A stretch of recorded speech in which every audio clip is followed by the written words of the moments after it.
After a long time, I started baking again, and it is a vegan double chocolate cake. So, for every ingredient, I make sure it is dairy free.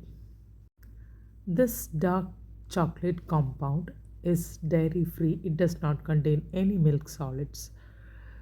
This is chopped into very small pieces. Here I'm not using chocolate chips. Instead of that, I'm using this dark compound chopped into very small pieces. Before chopping, make sure that the cutting board, knife, and the bowl is completely dry. Now into a bowl I am adding 2 cups of all-purpose flour or maida and half a cup of cocoa powder. These are the two main dry ingredients.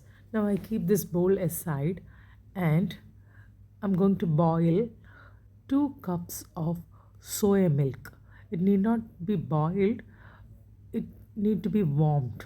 So in a saucepan, I am heating this 2 cups of soya milk. Once the soy milk is ready, I am adding to it 4 teaspoons of white vinegar and keeping it aside so that it gets curdled slightly. So, keeping that to aside, I am preparing the parchment lining for the cake tin.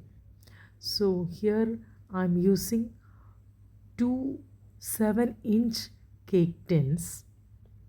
So, this is how I prepare the parchment lining, fold it into triangular shape and cut like an arc at the outer edge.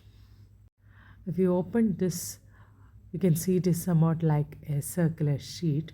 Now apply some oil on both sides of the parchment paper and stick it into the cake pan.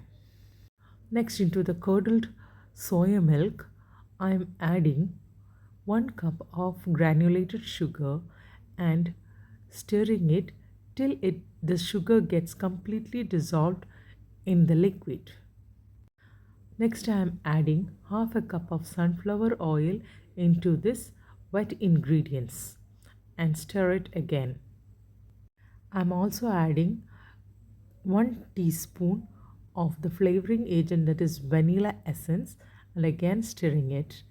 Now into the dry ingredients I am adding half teaspoon of baking soda and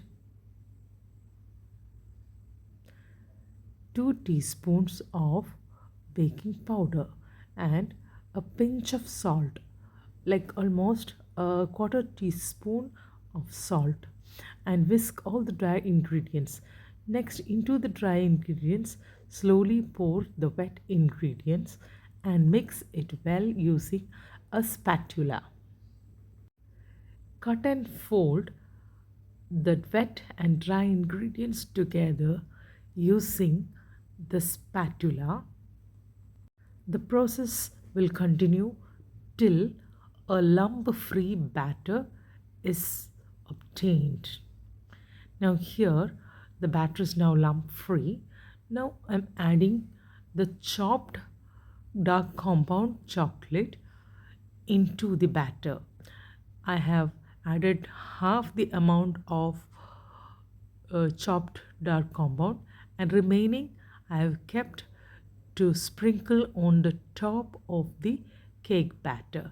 Now I am dividing the batter into 2 cake tins of 7 inches and tapping it. After that, I spread the remaining quantity of the chopped dark compound on top of the batter and keep it in the oven for 45 minutes at 180 degrees centigrade. Now 2 vegan double chocolate cakes of 7 inches are ready. Cut it only after cooling it to room temperature.